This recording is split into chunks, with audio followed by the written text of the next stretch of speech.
Harap tenang hadirin, kami masih akan lanjutkan. Selanjutnya kami persilakan kepada pasangan calon nomor urut 1 untuk bertanya kepada pasangan calon nomor urut 3. Waktu bertanya Anda 1 menit, silakan. Harap tenang hadirin.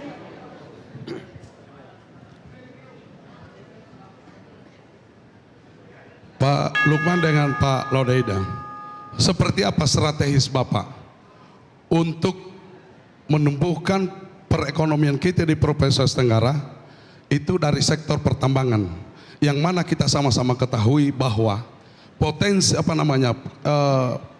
kewenangan kita sebagai seorang gubernur yang diberi kewenangan itu dibatasi dari sektor pertambangan seperti yang Bapak tanyakan tadi. Silakan.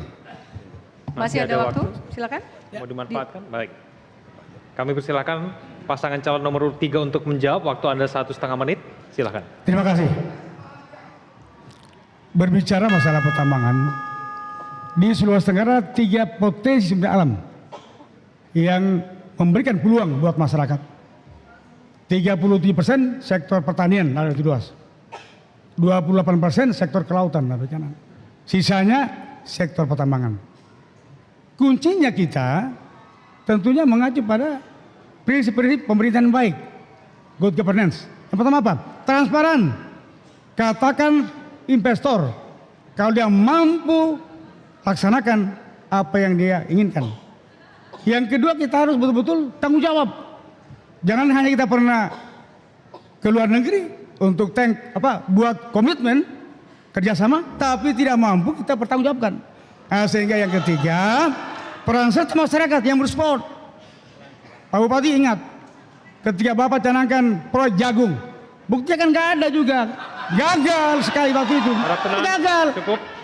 Proyek yang kecil saja jagung, apalagi pertambangan, ini kurang komitmen dan masyarakat yang memberikan support. Sehingga keberhasilan pembangunan di berbagai sektor tergantung sikap para pemimpin dan peran serta masyarakat yang support, yang mendukung pemerintahnya. Pasti kalau rakyat yang berdaulat yang mensupport pemimpinnya akan maju, dan tambang biar berapa pabrik pasti bisa berdiri di Kota Utara karena potensi yang ada. Terima kasih. Baik, kami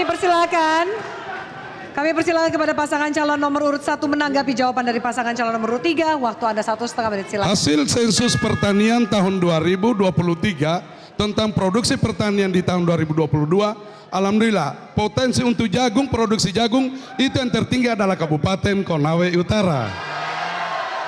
Itu apa yang kita lakukan karena kita siapkan bantuan pupuk gratis termasuk bibit. Jadi jangan terlalu tendensius yang kemudian tidak punya data. Saya bisa bukakan data hasil sensus pertanian yang dirilis tahun 2023, itu jagung yang terbesar hasilnya adalah di Kabupaten Konawe Utara.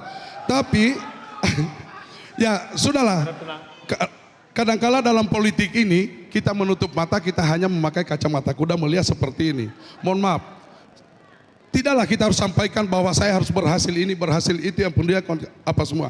Tapi yang paling tidak, bahwa saya punya konsep dan saya punya komitmen untuk membangun daerah ketika itu diamanahkan untuk saya, Bapak Ibu sekalian. Masih ada waktu? Ingin dimanfaatkan? Dirasa cukup? Dirasa cukup? Paslon nomor urut 1? Dirasa cukup? Baik. Berikutnya kami persilakan kepada pasangan calon nomor urut 3 merespon tanggapan dari pasangan calon nomor urut 1. Waktu Anda 1,5 menit, silakan. Ya, Sulawesi Tenggara tidak hanya punya nikel, tetapi juga punya aspal dan yang lain-lain. Fokus kita ke depan adalah smelter aspal di Pulau Buton.